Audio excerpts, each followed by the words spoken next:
الحمد لله نحمده ونستعينه ونستغفره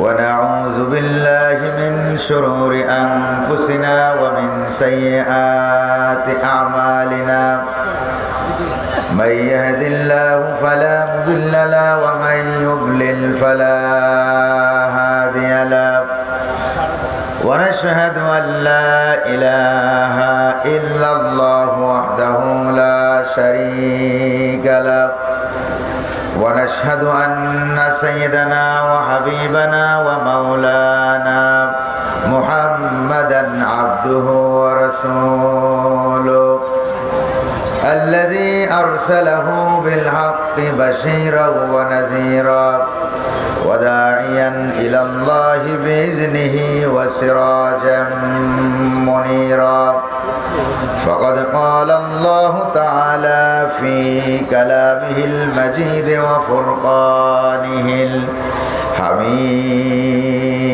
الحميد أعوذ بالله من الشيطان الرجيم بسم الله الرحمن الرحيم إن الله وملائكته يصلون على النبي يا أيها الذين آمنوا صلوا عليه وسلموا تسليما اللهم صل على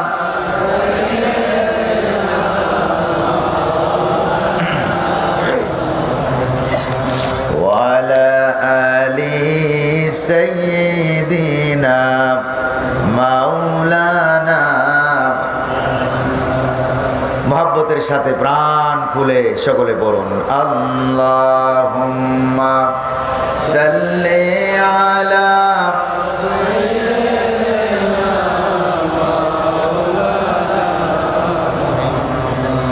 ওয়া আলা আলি সাইয়্যিদিনা মাওলানা বালাগাল উলা بكماله كشف الدجى بجماله सामने माइक একটু করে দিব না सल्लो अलैहि ये ना साक़ी हो तो फिर मैं भी न हो खुम भी न हो बज़्म तौहीद की दुनिया में न हो तुम भी न हो बलगल उला बिकमालिही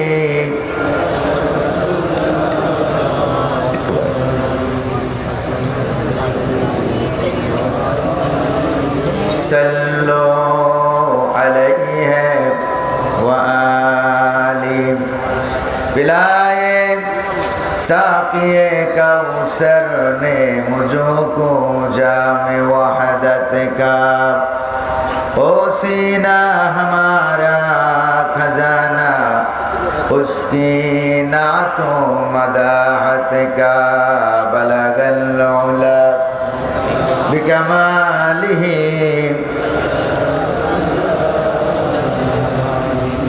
हसनत जमीअ खिसालिही सल्लो अलैहि व आलि বাংলাদেশের ঐতিহ্যবাহী সুনামধন্য জেলা, জ্ঞানী গুণী মানুষের জেলা, হায়ার এডুকেটেড পারসন, শিক্ষিত মানুষের জেলা, কুমিল্লা জেলার চান্দিনা উপজেলাধীন বড়ইয়া কৃষ্ণপুর আল ইসলাহ যুব সমাজ পরিষদের উদ্যোগে আয়োজিত কবরবাসীদের রুহের মাগফিরাত কামনায় অনুষ্ঠিত 2 দিন ব্যাপী ঐতিহাসিক তাফসীরুল কোরআন মাহফিলের আজকের এই সমাপনী দিবসের জনাব সভাপতি, বিশিষ্ট শিল্পপতি অত্র এলাকার জনাব মোহাম্মদ মনির হোসেন পাটোয়ারি, আজকের মাহফিলের প্রধান মুফাসসির, আন্তর্জাতিক খ্যাতিসম্পন্ন ব্যক্তিত্ব হযরতুল আল্লাহ বন্ধুবর আলেমে দ্বীন মাওলানা মুফতি আমির হামজা সাহেব কুষ্টিয়া। বয়ান পেশ করবেন হযরত মাওলানা হুসাইন আহমদ মাহফুজ সাহেব। আলোচনা পেশ করেছেন হযরত মাওলানা মিজানুর রহমান সাহেব, মাওলানা মুফতি ফয়েজুল্লাহ বিন আনসারী সাহেব। আজকের মাহফিলের সম্মানিত প্রধান অতিথি মজলুম আলেমে দ্বীন, গোটা বিশ্ব মানবতার হৃদয়ের স্পন্দন, বাংলাদেশের তাফসিরের রূপকার, ঐতিহাসিক ব্যক্তিত্ব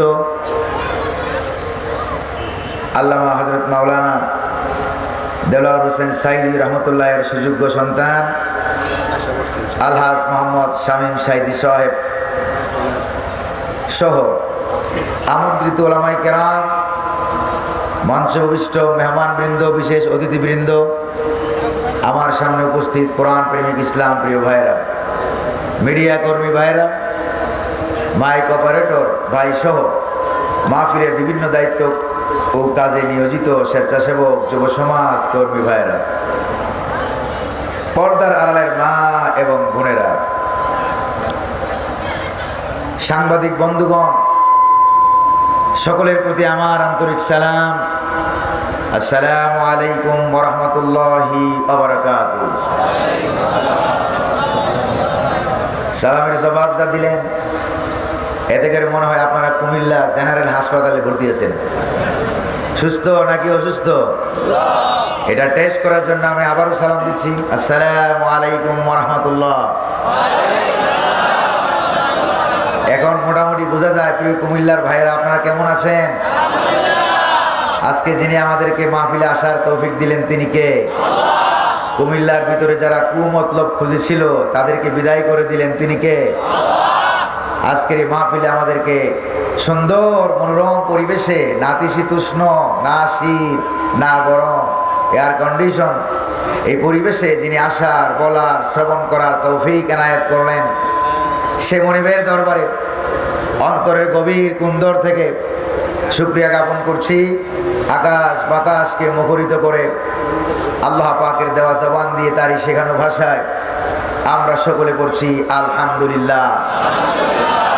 রব্বানা লাকাল হামদ হামদান কাসীরান তাইয়িবান মুবারাকান ফি।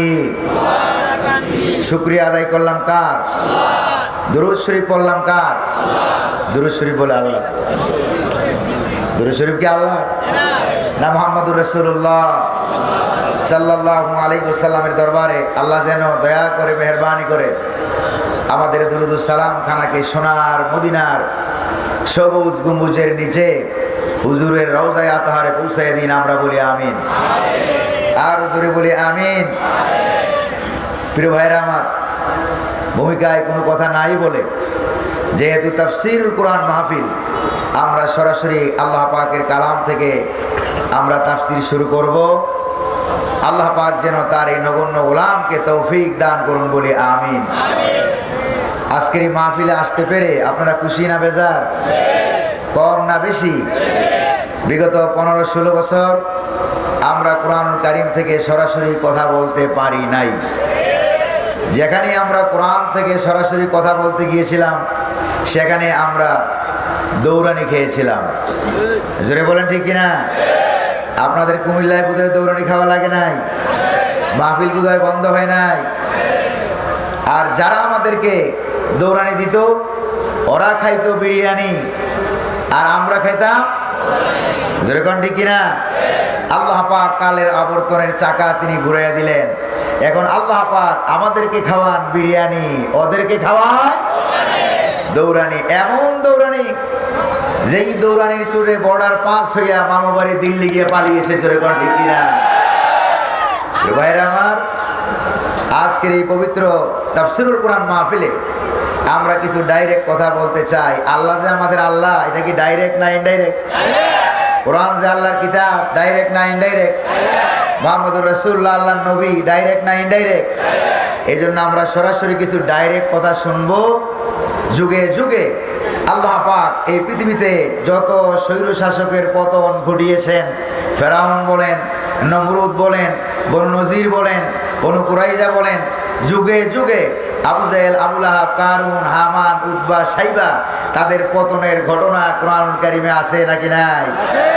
এখন তো আর কোরআনুল কারিম নাজিল হচ্ছে না, যেরকম ঠিক কিনা?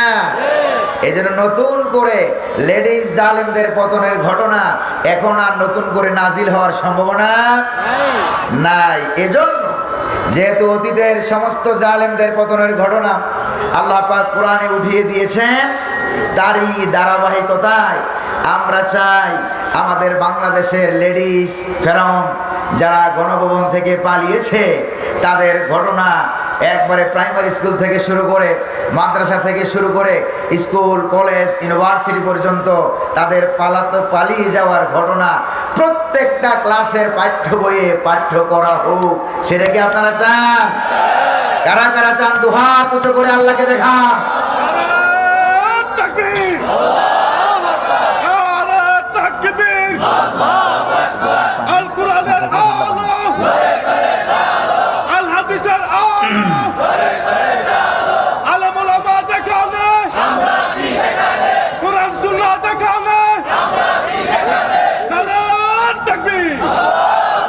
প্রিয় ভাইরা আমার, কোরআনুল কারীম থেকে সরাসরি আমরা অল্প সময়, সংক্ষিপ্ত সময়ে কোরআনুল কারীম থেকে আমরা সরাসরি আলোচনা শুনব।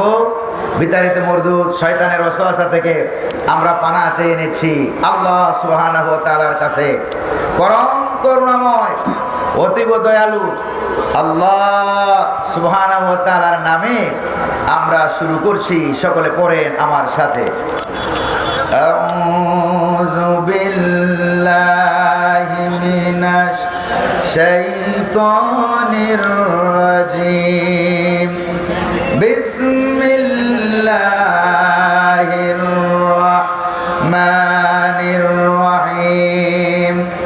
সাব্বাহা লিল্লাহি মা ফিস সামাওয়াতি ওয়া মা ফিল আরদ ওয়া হুয়াল আজিজুল হাকীম। সাদাকাল্লাহুল আযীম। কোরআন কারীমের মহা পবিত্র গ্রন্থের 59 নম্বর সূরা, নাম হলো সূরা আল হাসর। আয়াত সংখ্যা 24, রুকুর সংখ্যা 3। এই সূরাটা নবী করিম সাল্লাল্লাহু আলাইহি ওয়াসাল্লামের মক্কা থেকে হিজরত করে মদিনায় যাওয়ার পর নাজিল হওয়ার কারণে তাফসিরুল কোরআন, কোরআনিক সায়েন্স, উসুলুত তাফসির এর পরিভাষায় এটাকে বলা হয় মাদানী সূরা। জোরে বলেন কি সূরা বলা হয়? মাদানী সূরা। সূরার নাম হলো সূরা হাসর। আমরা মনে করি হাসর মানে পরকালের পরে যেটা হবে, কিয়ামতের পরে যেটা হবে সেটা তো অবশ্যই হাসর, কিন্তু দুনিয়াতেও একটা হাসর আছে নাকি নাই? প্রিয় ভাইরা আমার, এই সূরা হাসর পরকাল কেন্দ্রিক। কিয়ামতের পরে হাসর বুঝাবার জন্য রব্বুল আলামিন এই হাসর নাজিল করেন নাই। এই হাসর আল্লাহ পাক নাজিল করেছেন ইসলাম বিরোধী শক্তি, ইহুদি শক্তি, কাফের, বেদিন সকল শক্তিকে একত্রিত করে যারা ইসলামের বিরোধিতা করে, আলেম ওলামার বিরোধিতা যারা করে, কোরআন সুন্নাহর বিরোধিতা যারা করে, তাদের সবগুলিকে একত্রিত করে দেশ থেকে পালাইতে বাধ্য করার যে আন্দোলন এবং তাদেরকে যে পালাইতে বাধ্য করা, এটা বুঝাবার জন্য আল্লাহ পাক কোরআনুল কারীমে সূরা হাসর নাজিল করেছেন। আল্লাহ পাক বললেন, তাহলে এই পালিয়ে যাওয়ার ঘটনা, আমাদের দেশ থেকে ওরা যে পালিয়ে গেল, এই পালিয়ে যাওয়ার ঘটনা এটা কি নতুন না কোরআনুল কারীমে আরো আগে থেকে আছে নাকি না? আপনারা এটা আমার দেশের সাথে মিলিয়ে নেবেন। পারবেন কি পারবেন না? কুমিল্লার মানুষ অনেক বুদ্ধিমান, কারণ যারা কুমিল্লার ভিতরে কুমতলব খুঁজেছিল তাদেরকে কুমিল্লার মানুষ, সারা দেশের মানুষ বাংলার জমিনে থাকতে দেয় নাই। আল্লামা সাঈদী রহমতুল্লাহ আলাইহি বলেছিলেন, সময় আসবে এমন ইন্দুরের গর্ত পাবা না পালাবার জন্য। ইন্দুরের গর্ত পাইছে মনে হয়? কারণ আমার দেশের ইন্দুরেরা এত খারাপ না যে বিরাট বড় শিয়ালের মার্কা গর্ত কইরা তারা ইসলাম বিরোধীদেরকে গর্তে পালাবার সুযোগ করে দেবে। জোরে বলেন ঠিক কিনা? ইঁদুরগুলি এত খারাপ না। আর ইঁদুর তো আমরা শিশুকাল থেকে চিনি, ঠিক না ভাই? শিশুকালে যখন দাঁত পড়ছিল, ওই দাঁত নিয়ে গেছেন কোন জায়গায়? একটু ভালো করে কন্ত গেছিলেন কোন জায়গায়? যাই কি বলছিলেন একটু বলেন না আজকে। যাই বলছিলেন ইন্দুর ইন্দুর আমার, সবার মুখস্থ আছে দেখছেন, আমার মোটা দাঁতটা নিয়ে তোমার চিকন দাঁতটা দেও। আল্লাহ বলেন মোটাও দিলাম আমি, চিকনও দিলাম আমি, এখন দাঁত চাই ইন্দুরের কাছে। যেরকম ঠিক না ভাই? দাঁত দেওয়ার মালিক ইন্দুর না আল্লাহ? আর জোরে বলতে হবে কে? সে আল্লাহ পাক। প্রিয় ভাইরা আমার, মুহাম্মদুর রাসূলুল্লাহ সাল্লাল্লাহু আলাইহি ওয়াসাল্লাম তিনি মক্কা থেকে হিজরত করে মদিনায় গেলেন।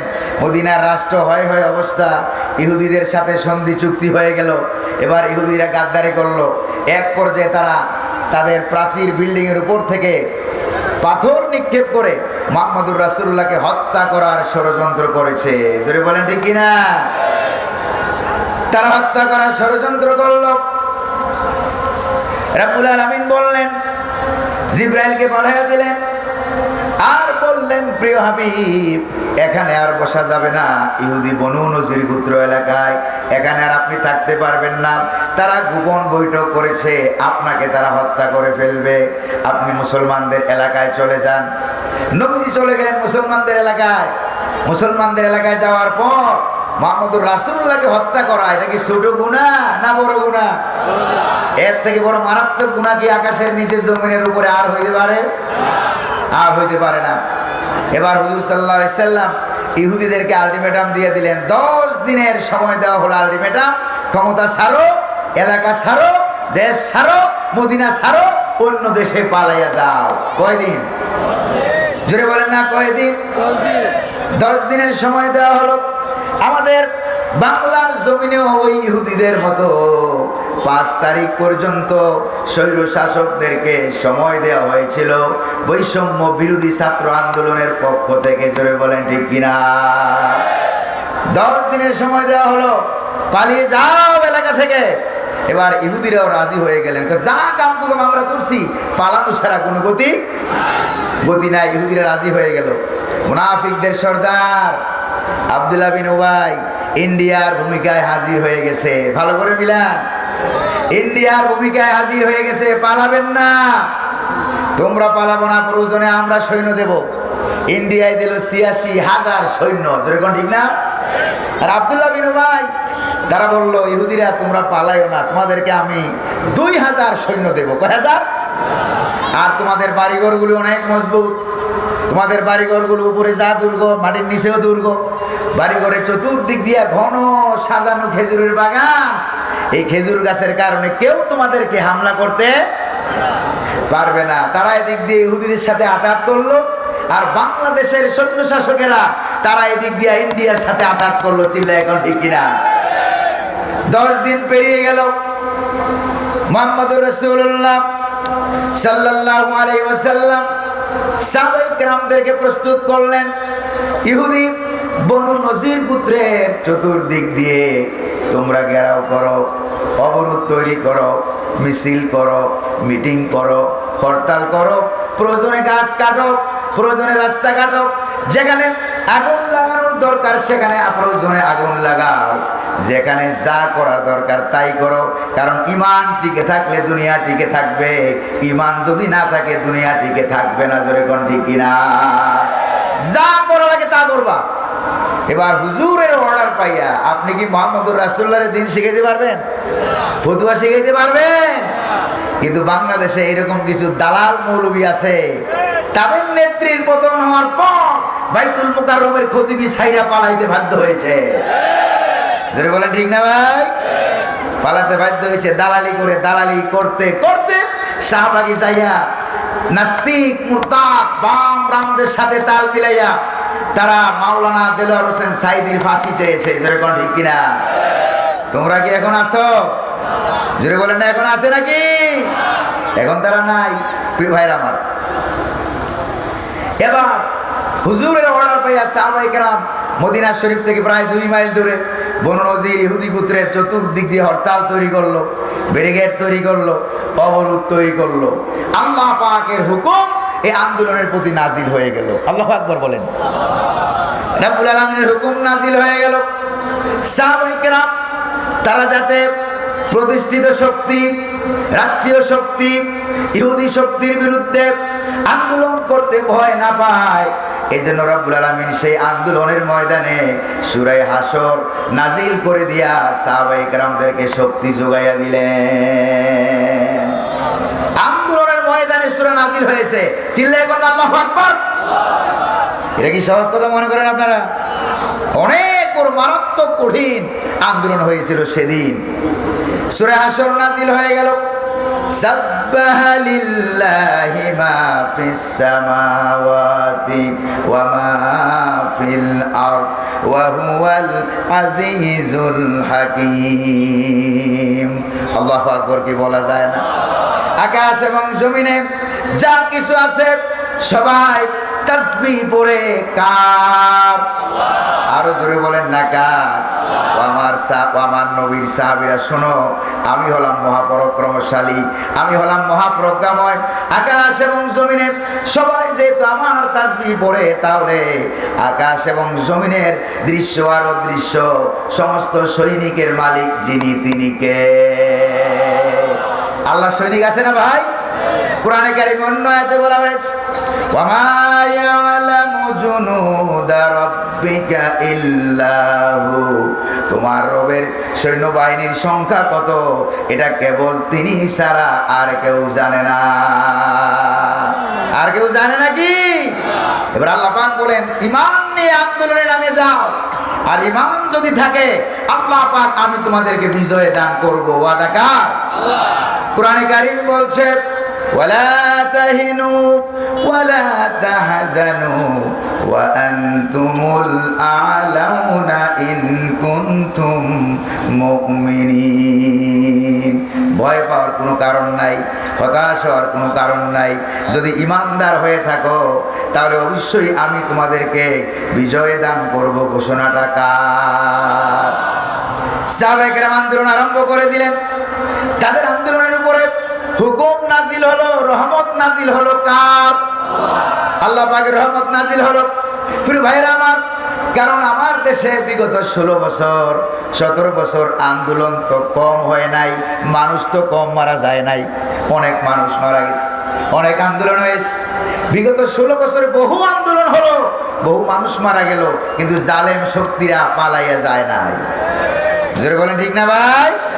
কিন্তু গত 24 সালে জুলাই এবং আগস্টের আন্দোলন, সেই আন্দোলনের উপরে আল্লাহ পাক বলেন আন্দোলনও লাগবে, আল্লাহ পাকের হুকুমও লাগবে। জোরে বলেন ঠিক কিনা?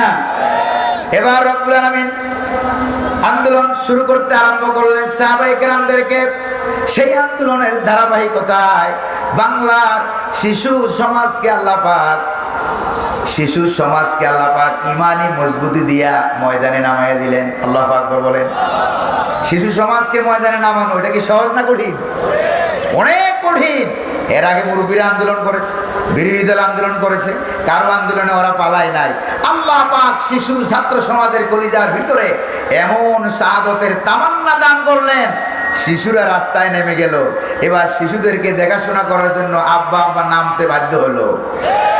এই আব্বা আম্মা এরাও তো আবার দাদা দাদির বাচ্চা। জোরে বলেন ঠিক কিনা? এবার দাদা দাদি, নানা নানি, মা বাপ, শিশু নাতি পতি 14 গোষ্ঠী নামে গেছে ময়দানে জালেম শাসকের বিরুদ্ধে। চিল্লায় এখন ঠিক কিনা? এবার রব্বুল আলামিনের হুকুম এসে গেল। কার হুকুম? আল্লাহ পাকের হুকুমটা এসে গেল আন্দোলনের উপরে। আসার কারণে রব্বুল আলামিন বলেন, তোমরা আন্দোলন করেছো, এত বছরের আন্দোলনে তারা পালায় নাই, তাহলে বোঝা গেল তোমাদের আন্দোলনের কারণে পালায় নাই। হুকুম ছিল কার? হুকুম ছিল আল্লাহ।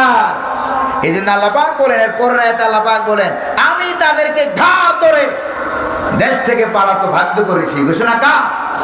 দেখেন আল্লাহ পাক কি বলেন, হুয়াল্লাযী আখরাজাল্লাযীনা কাফারু মিন আহলিল কিতাবি মিন দিয়ারিহিম লিআউয়ালিল হাশরি। আল্লাহু আকবার বলেন। আল্লাহ হচ্ছেন তিনি যিনি আহলে কিতাবদেরকে, কাফের বেদিনদেরকে, ইহুদি মুশরিকদেরকে, প্রিয় ভাইয়েরা আমার, বের করে দিয়েছেন দেশ থেকে তাদের বাড়িঘরগুলিতে।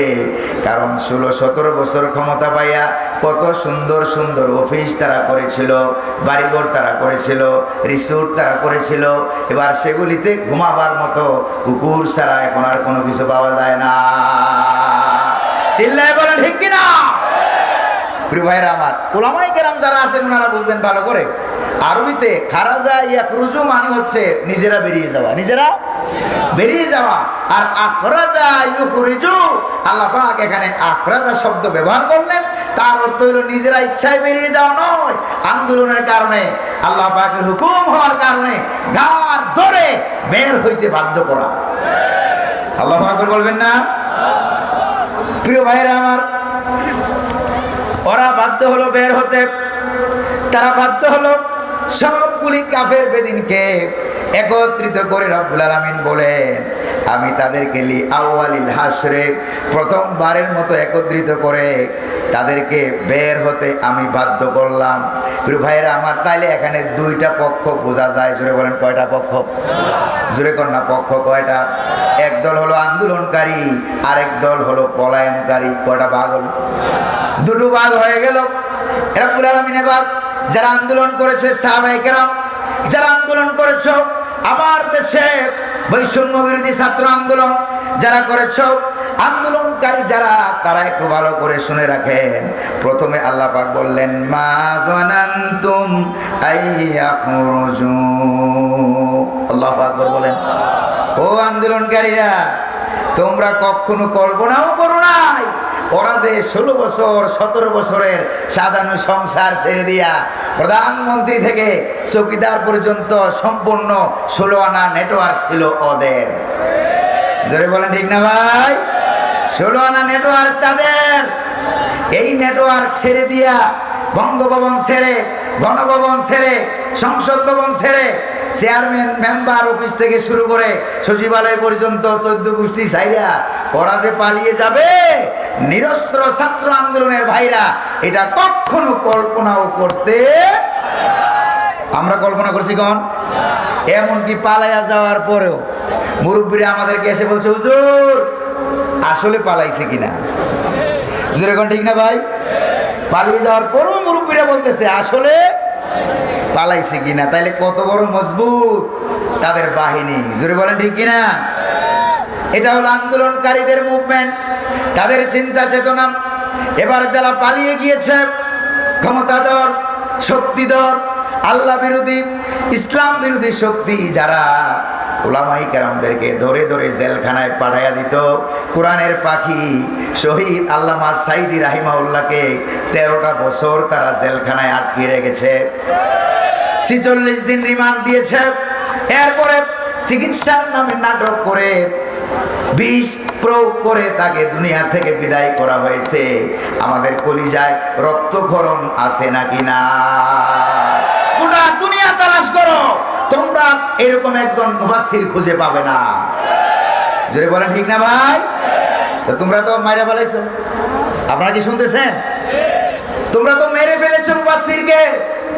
তোমরা তোমাদের সরকারের 17 বছরের সব বাজেট একত্রিত করো, তারপরে যত টাকা পাচার করেছো আমেরিকার হিসাব অনুযায়ী $300 বিলিয়ন বাংলাদেশ থেকে তোমরা পাচার করেছো, হাজার হাজার কোটি টাকা। সব সম্পদ একত্রিত করে একজন মানুষের পিছনে খরচ করো। আল্লামা সাইদি বানানো তাক দূরের কথা, আল্লামা সাইদির ঠ্যাঙ্গের সমান একজন বানাইতে পারবা না। জোরে বলেন ঠিক কিনা? তাইলে বোঝা গেল টাকা দিয়া ক্ষমতা ধরে রাখা যায় না।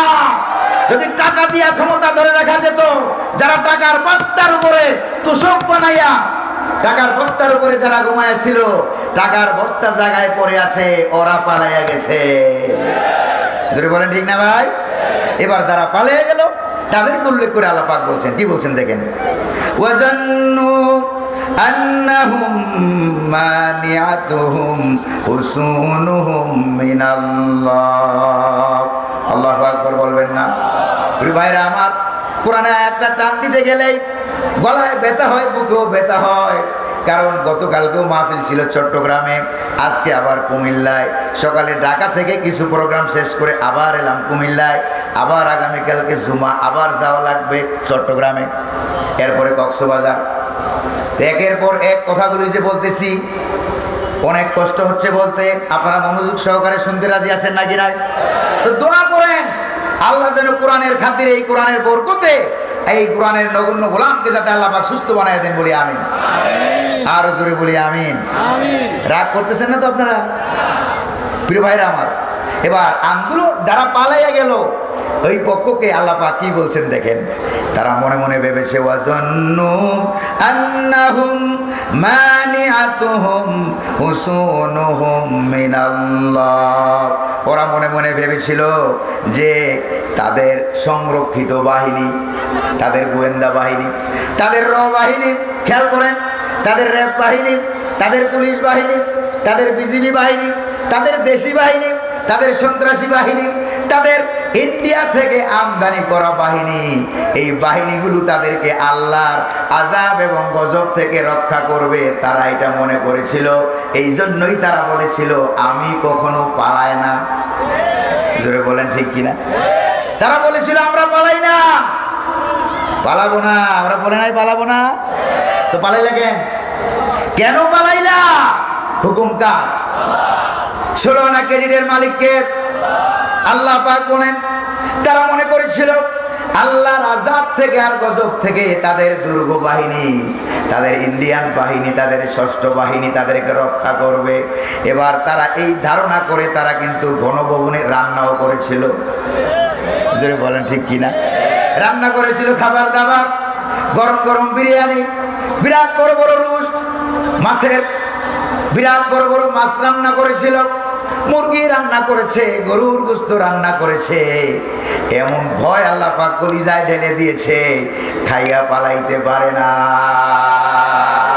জোরে বলেন ঠিক কিনা?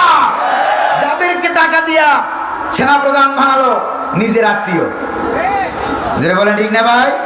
সে এসে বলতেছে আপা, আমার ভাষায় আমি বলি, স্বপ্ন তো দেখেছিলেন আপনি 41 সাল। জোরে বলেন কত সাল? কিন্তু এখন দুঃখের বিষয় হলো সত্য, আমি আপনাকে 40 মিনিট থেকে বেশি সময় দিতে পারবো না। I am extremely sorry. আবাবিল পাখিরা যেভাবে আসতেছে, তাড়াতাড়ি মামু বাড়ি দিল্লি পালাম, না হয় চিড়ে বিড়ে খেয়ে ফেলবে। চিল্লা এখন ঠিক কিনা? ওই যে আল্লামা সাঈদী বলেছিলেন, গাছের আগায় উঠে বেশি লাফালাফি করবে না, মূলে আছে 12 কোটি। মূলে আছে কত কোটি? মূলে আছে 12 কোটি। 12 কোটিতে আস্তে করে গাছের গোড়া ধরে নাড়া দেবে, মামু বাড়ি দিল্লি গিয়া পড়বা। করছে না করে নাই? ইউরোপে জায়গা হয়েছে, আমেরিকায় জায়গা হয়েছে, বাংলার জমিনে জায়গা হয়েছে, কুকুর শিয়ালের গর্তে জায়গা হয়েছে। ইন্ডিয়ার মামুবাড়ি দিল্লি গিয়ে আশ্রয় নেওয়াটাই প্রমাণ করে তোমরাই আসলে দেশ বিরোধী, স্বাধীনতা বিরোধী এবং ভারতের রাজাকার।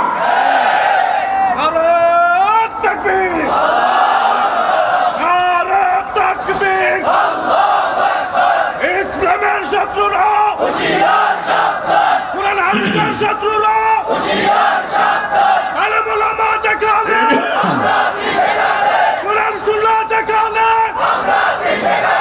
নারাত তাকবীর। প্রিয় ভাইরা আমার, শুনতেছেন নাকি শুনতেছেন না? প্রিয় ভাইরা আমার, এরপর রব্বুল আলামিন বলেন ওরা যে পালালো, কেন পালালো জানো? ছাত্র আন্দোলন করলো, কলিজার ভিতরে শক্তি দিয়া দিল কে? এবার এমন শক্তি দিয়া দিলেন পুলিশ অফিসার তার শয়তান মন্ত্রী গিয়ে বলছে, স্যার এই যে দেখেন ভিডিও, ঠিক কিনা? এই যে দেখেন ভিডিও, গুলি করে একটা, মরেও একটা, যায়ও একটা, আর বাকি একটাও পালায় না, সবগুলি আগায় আসে। আগে ছিল 9 দফা, এবার শহীদের সেই অস্ত্রের নাম কি? জোরে কোন, সেই অস্ত্রের নাম কি?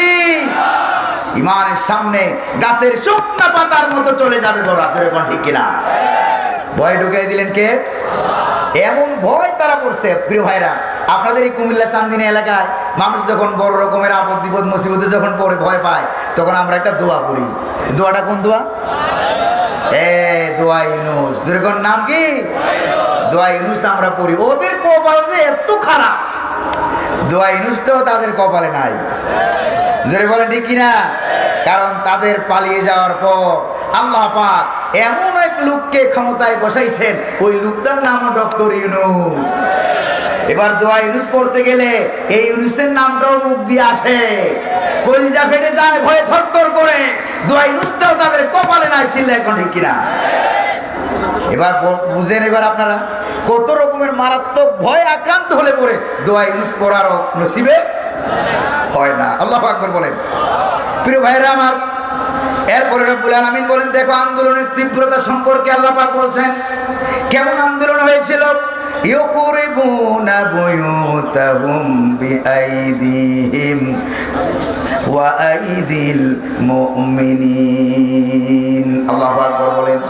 ওরা ওদের নিজেদের হাত দিয়া যারা পালিয়ে গেছে, ওরা ওদের নিজেদের হাত দিয়া নিজের দল ধ্বংস করেছে। জোরে কোন ঠিক কিনা?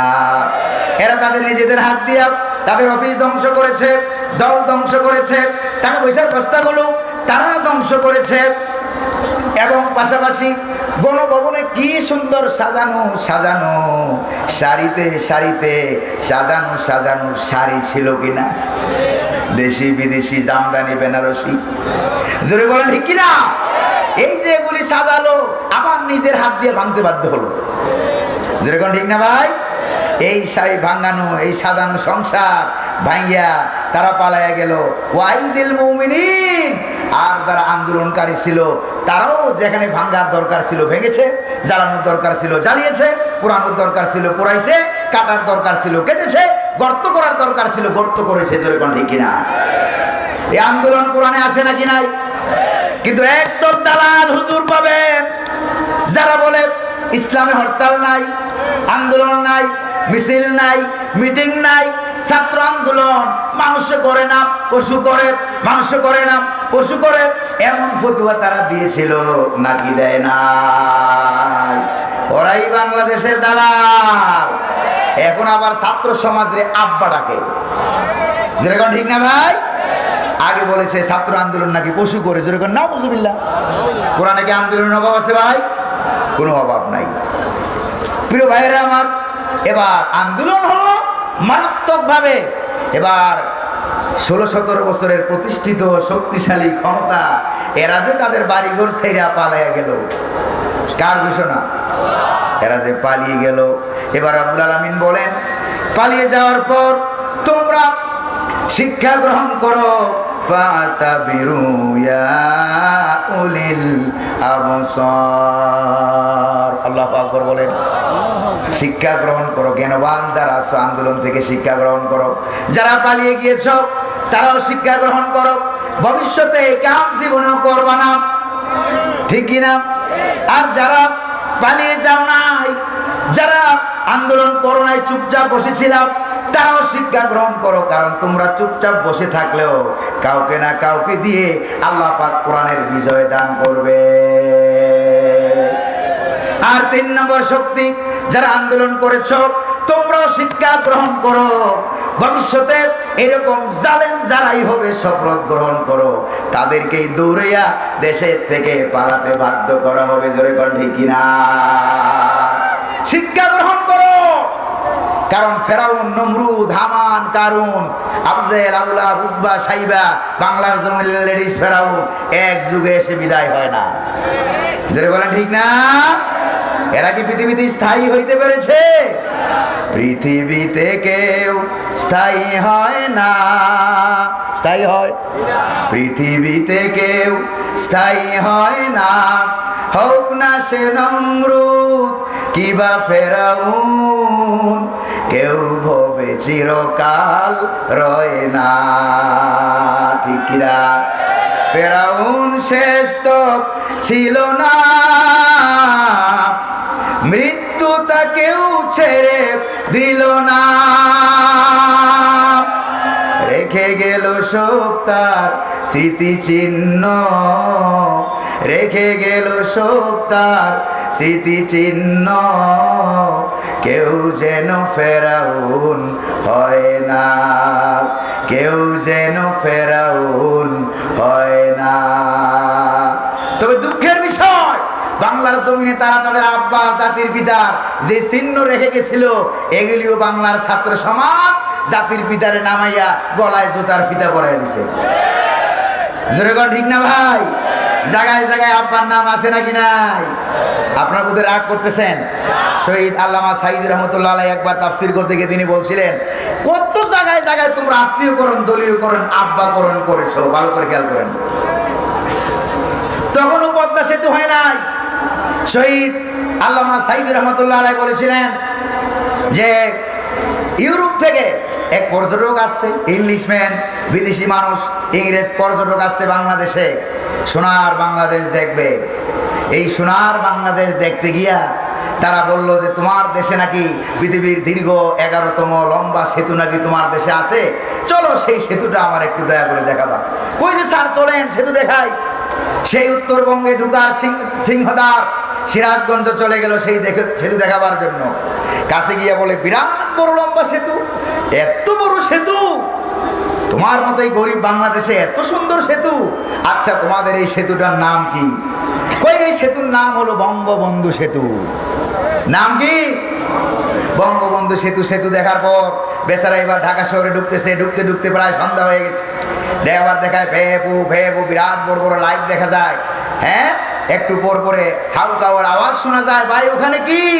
ওই জায়গাটার নাম কি? ওইটার নাম হলো বঙ্গবন্ধু স্টেডিয়াম। এখানে হচ্ছেটা কি, এত আওয়াজ কেন? ওই যেখানে টুর্নামেন্ট হচ্ছে, এখানে খেলাধুলা হচ্ছে। আচ্ছা, যে খেলাটা হচ্ছে এই খেলাটার নাম কি? ওই খেলাটার নাম হলো বঙ্গবন্ধু গোল্ড কাপ টুর্নামেন্ট।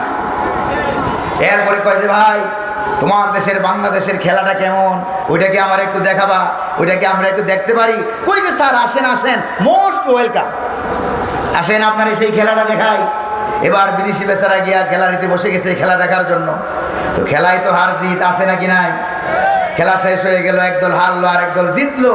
এবার গ্যালারির ভিতরে দর্শক যারা ছিল, এক পর্যায়ে তর্ক বিতর্ক, পরাজিত শক্তি আর বিজয়ী শক্তি, তর্ক বিতর্ক, এরপরে কিলাকিলি, এরপরে ঘুষাঘুষি, এরপরে মারামারি, এরপরে ঢিলাঢিলি। ফান্টা পেপসির যেই যে কাচের বোতল সেই কালে ছিল, এই বোতল যখন মারলো, ওই বিদেশি বেচারার কপাল ছিল খারাপ, টাচ করে তার কপালে গিয়ে একটা বোতল লেগেছে। হঠাৎ করে বেচারা জমিনে পড়ে গেল, বেহুশ হয়ে গেল, হুশ হচ্ছেই না।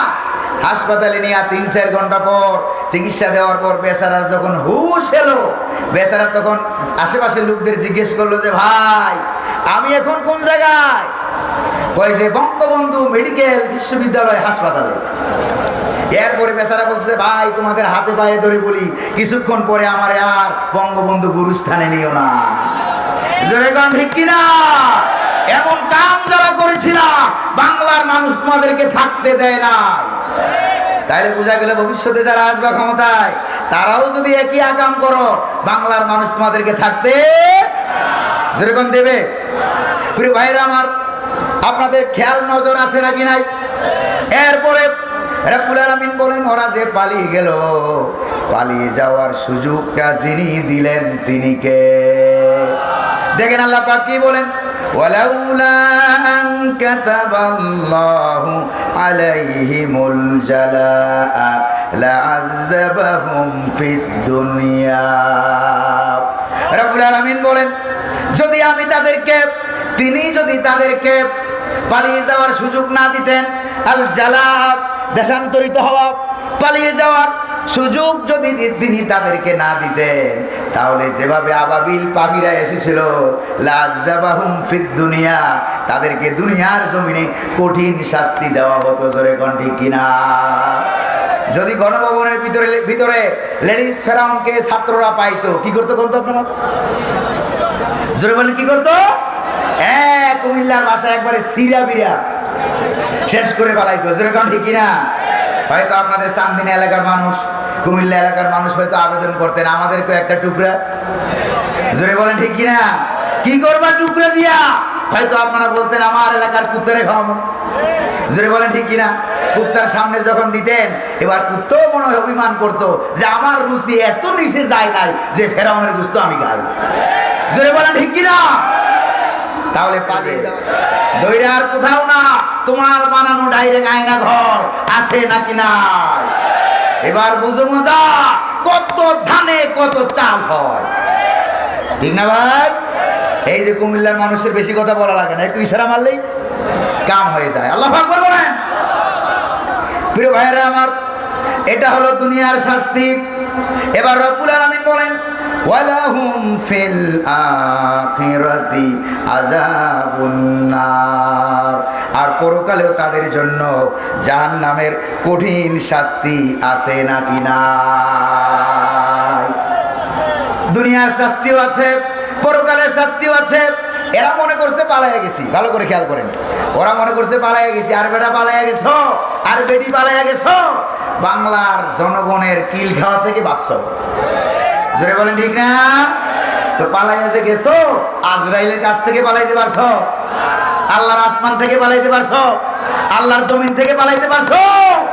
পালাইতে পারো নাই। আল্লাহ পাক বলেন পারলে পালাও। তোমার আব্বা, তোমার দল, তোমার ইন্ডিয়ার গভর্নমেন্ট যদি কোনো আকাশ বানায়, ওই আকাশের নিচে যাও, ওই জমিনের উপরে যাও। ঘোষণাকার কোরআনে কারিমে সূরা আর-রহমানে উল্লেখ করা হয়েছে। রব্বুল আলামিন বলেন ইয়া মাশারাল জিন্নি ওয়াল ইনস ইন ইসতাতাতুম আন তানফুযু মিন আকতারিস সামাওয়াতি ওয়াল আরদ ফানফুযু লা তানফুযুনা ইল্লা বিসুলতান। ও দুনিয়ার জেনেরা আর দুনিয়ার মানুষেরা, যদি সক্ষম হও আমার আকাশের নিচ থেকে, আমার জমিনের উপর থেকে বেরিয়ে যাও। ফানফুযু, বাইরে হও, বেরিয়ে যাও। লা তানফুযুনা ইল্লা বিসুলতান, বেরিয়ে যেতে পারবা না। আমি রব্বুল আলামিন উপরে আকাশ দিয়া, নিচে জমিন দিয়া এমন ভাবে প্যাকেট করে রেখেছি, বেরিয়ে যাওয়ার ক্ষমতা কোন জিনও মানুষের আছে নাকি? প্রিয় ভাইরা আমার, আপনাদের এই মাহফিলে ঢুকার মনে করেন দুইটা রাস্তা আছে, একটা ডানে আরেকটা। যদি আপনার কাছে খবর আসে বাম পাশে যে রাস্তাটা আছে, সেই রাস্তায় একটা ভল্লুক আছে, একটা বাঘ আছে, একটা সিংহ আছে, হিংস্র জানোয়ারেরা আছে। এবার আপনি যাওয়ার সময় ওই বাম পাশের রাস্তা দিয়ে মরার জন্য যাবেন নাকি? জোরে বলেন না, যাবেন নাকি? এবার বাম পাশের রাস্তা থেকে পালাইয়া আপনি কোন দিক দিয়ে যাবেন? ডান পাশ দিয়ে যাবেন। জোরে বলেন ঠিক না? তো আমার আল্লাহ কি বাঘের মতো নাকি, সিংহের মতো নাকি, ভল্লুকের মতো নাকি? এক জঙ্গলে আছে আর এক জঙ্গলে নাই, এক রাস্তায় আছে আর এক রাস্তায় নাই। আল্লাহর ব্যাপারটা কি এরকম নাকি? আল্লাহ পাক বাংলাদেশেও যে আল্লাহ, ইন্ডিয়ার জমিনেও সেই আল্লাহ। আল্লাহু আকবার। কাজেই বাঁচতে পারবে না। আজরাইল আলাইহিস সালাম টাকার বস্তাও নেয় না, ঘুষও খায় না। জোরে বলেন ঠিক না ভাই? মিশরে আল আজহার বিশ্ববিদ্যালয়ে যখন পড়ি 2006 থেকে 10 সাল পর্যন্ত, হঠাৎ করে একদিন বিকেলবেলায় একটা কফি হাউসে ঢুকলাম, চা কফি খাবো মনে করে। সেই কফি হাউসে ঢুকার পর হঠাৎ করে দেখি দেয়ালের পিছনে একটা লাইন লেখা। আমি কফি খাওয়া বন্ধ করে এই লাইনটা মুখস্থ করলাম। সেই লাইনের মধ্যে লেখা আছে মান খাফা শাইআন হারাবা মিনহু, যে ব্যক্তি কোনো কিছুকে ভয় পায়, এই ভীত বস্তু থেকে, যেই বস্তু থেকে সে ভয় পায়, যে প্রাণী থেকে সে ভয় পায়, এই ভয় পাওয়া প্রাণী থেকে পালাইয়া অন্য রাস্তা দিয়ে যায়। জোরে বলেন ঠিক কিনা? আর আল্লাহ রাব্বুল আলামিনকে যারাই ভয় পায়, এক রাস্তা ছেড়ে, এক দেশ ছেড়ে অন্য দেশে পালাবার সুযোগ আছে নাকি? জোরে বলেন না, আছে?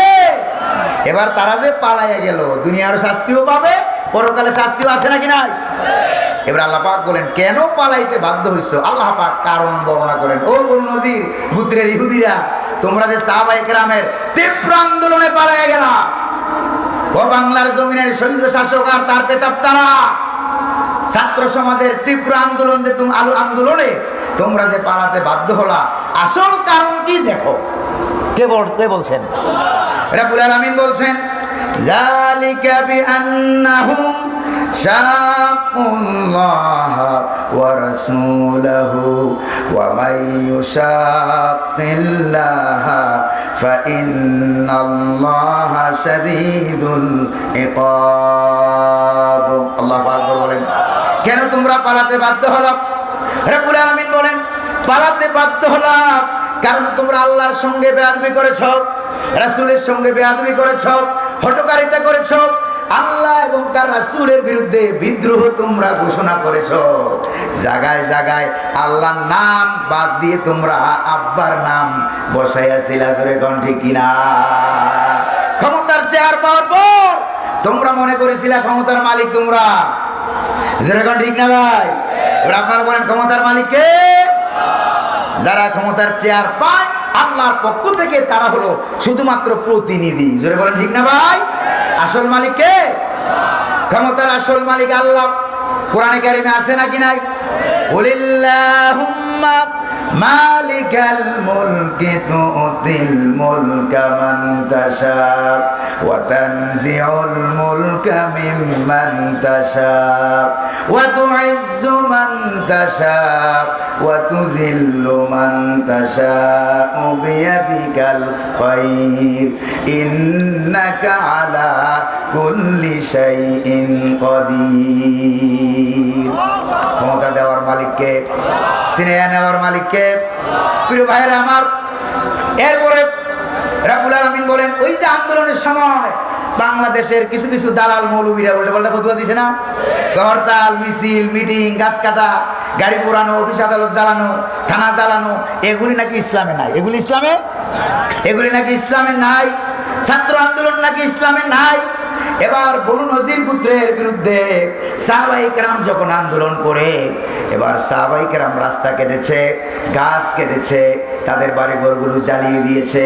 এবার ইহুদিদের ভিতরে কিছু আছে অতি বুজুর্গ, আবার মুনাফিকদের ভিতরে আব্দুল্লাহ বিন উবাইয়ের নেতৃত্বে কিছু মৌলবী, আবুল ফজল মার্কা কিছু মৌলবী, যেই এই মৌলবী বাংলার জমিনে ছিল। একবারে যখন ভয়ের কারণে ৩০০+ এমপি মন্ত্রী যখন একসাথে পালাইছে, জাতীয় মসজিদের খতিব সাহেবও কিন্তু, জোরে বলেন পালাইছে কিনা? কন্যা পালাইছে নাকি পালায় নাই? এরকম দালাল মৌলবী সেই কালেও ছিল নাকি ছিল না? জোরে বলেন ছিল কিনা? তারা যে পালিয়ে গেল, এবার তারা যে আন্দোলন করলো, এবার আল্লাহ রাব্বুল আলামিন এবার ওই দালাল মৌলবীরা, মুনাফিক মৌলবীরা কি বলে দেখেন। তারা বলতে লাগলো, খুব ভালো করে খেয়াল করেন, এই ফতোয়াটা খুব জরুরি। ঢাকা শহরে আমার নিজস্ব ফতোয়া বিভাগ আছে, তাফসীর বিভাগ আছে, উলুমুল হাদিস বিভাগ আছে। প্রিয় ভাইরা আমার, সেখানে আমরা এইগুলি পড়াই, এগুলি দরস দেওয়া হয়, আলোচনা করা হয়। আলেম তৈরির কারখানা। আল্লাহু আকবার, আলহামদুলিল্লাহ বলবেন না? প্রিয় ভাইরা আমার, এবার আল্লাহ পাক ফতোয়া দিচ্ছেন, তোমরা এবার মুনাফিকদের, এই দালাল মৌলবীরা বলতেছে, মুহাম্মদ, খুব ভালো করে খেয়াল করেন আপনারা, মুহাম্মদ তোমরা ইহুদি খ্রিস্টানদেরকে পালাতে, ইহুদিদেরকে পালাতে বাধ্য করেছ। তো দোষ করলে ইহুদিরা করেছে, তাদের বাগানের খেজুর গাছের দোষ কি? কেন খেজুর গাছ তোমার সাহাবীরা এবং তোমরা কেন খেজুর গাছ জ্বালালা? কেন বাগানে আগুন ধরালা? কেন আমাদের অফিস আদালত আগুন দিয়ে জ্বালালা? এই গাছগুলির নিষ্পাপ গাছ, তাদের দোষটা কি? এবার দালাল মৌলবীরা আসছে মুহাম্মদুর রাসূলুল্লাহর ফতোয়া শিখাইতে। নাউজুবিল্লাহ কবেন না? নাউজুবিল্লাহ কবেন না? মুহাম্মদুর রাসূলুল্লাহর ফতোয়া শিখায়, আল্লাহর ফতোয়া শিখায়। আর সূরা হুজরাতে আল্লাহ পাক বলছেন, কুল আতুআল্লিমুনাল্লাহা বিদীনিকুম। ও মুনাফিকরা, ও ইহুদিরা, তোমরা কি আল্লাহর ফতোয়া শিখাও? দেখো আল্লাহ পাক কি ফতোয়া দিচ্ছেন। দেখো আজকের তাফসীরের সর্বশেষ আয়াত, রব্বুল আলামিন ফতোয়া দিচ্ছেন, মা কাতাতুম মিন লিনাতিন আও তারাকতুমুহা কাইমাতান আলা উসুলিহা ফাবিইজনিল্লাহি ওয়া লিইউখজিয়াল ফাসিকিন। আল্লাহু আকবার বলবেন না? আল্লাহ পাক বলেন, ও আমার নবীর সাহাবীরা, তরজমা ভালো করে খেয়াল করেন, মা তারাকতুম মিন লিনাতিন, যে সকল খেজুর গাছ ঈমান রক্ষার আন্দোলনে, ইহুদিদের পালিয়ে যাওয়ার আন্দোলনে যে সকল গাছগুলি তোমরা আন্দোলনের ইমান রক্ষার আন্দোলনের সুবিধার্থে যে গাছগুলিকে তোমরা বহাল তবিয়েতে রেখে দিয়েছো, যে গাছগুলিকে তোমরা কেটেছো, আর যেই গাছগুলিকে তোমরা বহাল তবিয়তে রেখে দিয়েছো, কাটো নাই, ফাবি ইজনিল্লাহ, এই দুইটার উপরে ফতুয়া আছে যার, তিনি কে?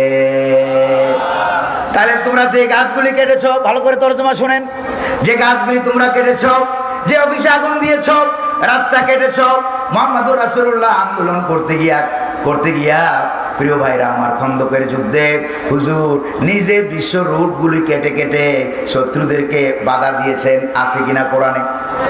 আছে কিনা বুখারী শরীফের হাদিসে? 10 হাত চওড়া, 10 হাত গভীর। কি মনে হয় আপনাদের? মুহাম্মদুর রাসূলুল্লাহ আন্দোলন করার জন্য বিশ্ব রুট কাটে, খাল খনন করে, গাছ কাটে, আর আমার দেশের দালাল মৌলবীরা ফতুয়া দেয় হরতাল, আন্দোলন, অবরোধ, এগুলি নাকি ইসলামে নাই। ভালো করে মাথা খাটাও, ভালো করে বুঝো। আর তাদের অফিসগুলি কেন পুরানো হলো? রব্বুল আলামিন বলেন ওয়ালিয়ুখজিয়াল ফাসিকিন, যাতে করে ইসলাম বিরোধী শক্তি তারা যাতে করে চিরতরে লাঞ্ছিত হয়, অপমানিত হয়, এই জন্যই তাদের সোনার সংসারগুলি জ্বালিয়ে দেওয়া হয়েছিল। জোরে কোন ঠিক কিনা? প্রিয় ভাইরা আমার, এবার আপনারা বলেন, ব্রিজ বড় না ইমান বড়? গাছ বড় না ইমান বড়? বিশ্ব রোড বড় না ইমান বড়? যানজট বড় না ইমান বড়? এবার আল্লাহর নবী কি বলে দেখেন, লা তাকুমুস সাআ হাত্তা ইউকালা ফিল আরদি আল্লাহ আল্লাহ, রাওয়াহু তিরমিজি শরীফের হাদিস। আল্লাহর নবীজি বলেন, ততক্ষণ পর্যন্ত পৃথিবীতে কিয়ামত হবে না যতক্ষণ পর্যন্ত এই পৃথিবীতে আল্লাহকে আল্লাহ বলে স্বীকার করার মতো একজন ইমানদার থাকবে, ততক্ষণ পৃথিবী ধ্বংস হবে না। চিল্লায় এখন ঠিক কিনা? প্রিয় ভাইয়েরা আমার, পৃথিবী ধ্বংস হবে না ইমানের কারণে, কিয়ামত হবে না ইমানের কারণে। চিল্লায় এখন ঠিক কিনা? তাইলে এই ইমানকে রক্ষা করার জন্য গাছ কাটা লাগলে কাটা লাগবে কিনা? যেরকম লাগবে কিনা? অফিস পোড়ানো লাগলে লাগবে কিনা? রোড কাটা লাগলে লাগবে কিনা? আল্লাহর নবী করেছেন না করেন নাই? সাহাবায়ে কেরাম করেছেন না করেন নাই? এই জন্য সেখান থেকে শিক্ষা গ্রহণ করে প্রয়োজনে আরেকটা ৭১ হবে, প্রয়োজনে আরেকটা ৭১ হবে, প্রয়োজনে আরেকটা 2024 হবে, প্রয়োজনে গোটা বঙ্গোপসাগরের পানি রক্তে লালে লাল হয়ে যাবে। বাংলার পার্লামেন্টে কুরআনুল কারীমকে পৌঁছাতে হবে। রাজি আছেন নাকি নাই? কারা কারা রাজি? দুহাত উঁচু করে আল্লাহকে দেখান।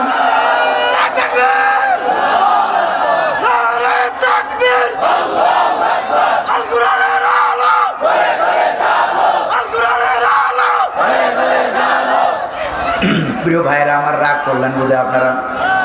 রাগ করলেন নাকি আপনারা? তাহলে বোঝা গেল ইসলামে হরতাল, অবরোধ, আন্দোলন, মিছিল, মিটিং এগুলি আছে নাকি নাই? এগুলির কারণেই সাহাবায়ে কেরাম যখন এগুলি করলেন, বাতিল শক্তি দেশ ছেড়ে পালাতে বাধ্য হয়েছে। 1971 এর আন্দোলন আপনারা দেখেন নাই? এমনি এমনি পালাইছে না আন্দোলন লাগছে? 2024 সালের আন্দোলন দেখেন নাই? এমনি এমনি পালাইছে না আন্দোলন লাগছে? তাদের সরকারের পক্ষ থেকে এই 15-16 বছর তাদের সরকারের পক্ষ থেকে যখন হরতাল দেওয়া হইতো, তখন দালাল মৌলবীর ফতুয়া থাকতো কই? জোরে বলেন ঠিক কিনা? তখন সেই মতিউর রহমান মাদানী কলিজা ছেড়ে যায়, কলিজা ফেটে যায়। আল্লামা সাঈদীকে যেই দিন থেকে জেলখানায় ঢুকানো হলো, এরপর দিন থেকে সাঈদীর বিরুদ্ধে তার ফতুয়া শুরু হয়ে গেছে। জোরে বলেন ঠিক না ভাই? এখন তোমাদের ফতুয়া কই? আসো বাংলার জমিনে, সাহস থাকলে বাংলার জমিনে আসো। সেই বাইতুল মোকাররমের খতিব সাহস করে আবার ফিরে আসতে চাইছিল, জুতা পিটা খাইয়া পালানো লাগছে। জোরে বলেন ঠিক না? তো ক্ষমতায় থাকা অবস্থায় যারা জুতার পিঠা খায়, ক্ষমতা থেকে গেলে অবস্থাটা কি হয় চিন্তা করা দরকার ছিল আগেই। জোরে বলেন ঠিক না ভাই? রাগ করছেন আপনারা?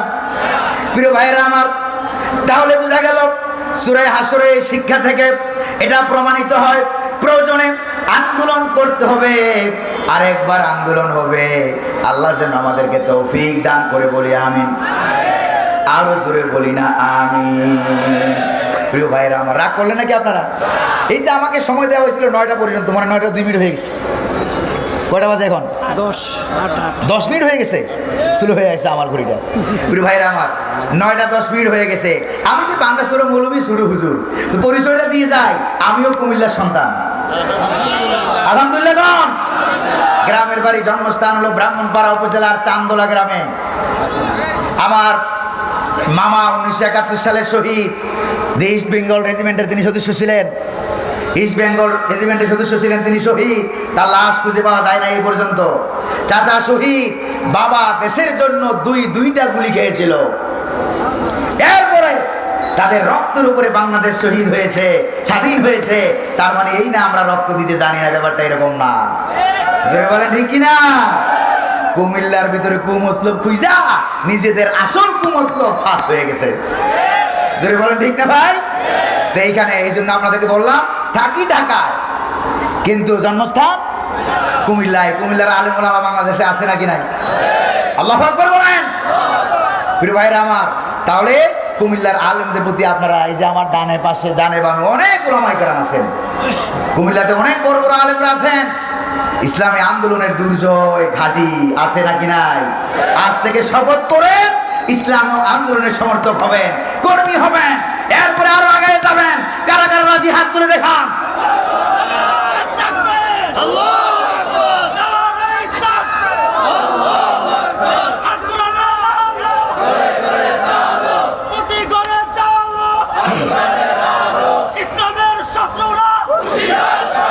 প্রিয় ভাইরা আমার, প্রিয় ভাইরা আমার, ইল্লাল্লাহ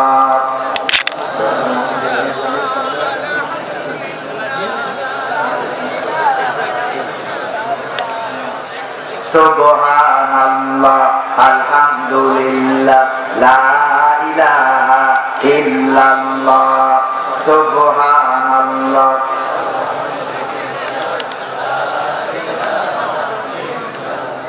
সবাই বেশি বেশি করে দান করেন আর জিকির করেন লা ইলাহা ইল্লাল্লাহ লা ইলাহা ইল্লাল্লাহ লা ইলাহা ইল্লাল্লাহ।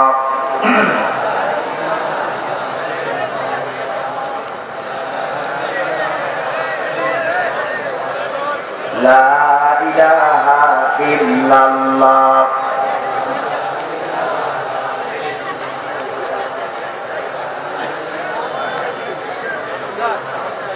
লা ইলাহা ইল্লাল্লাহ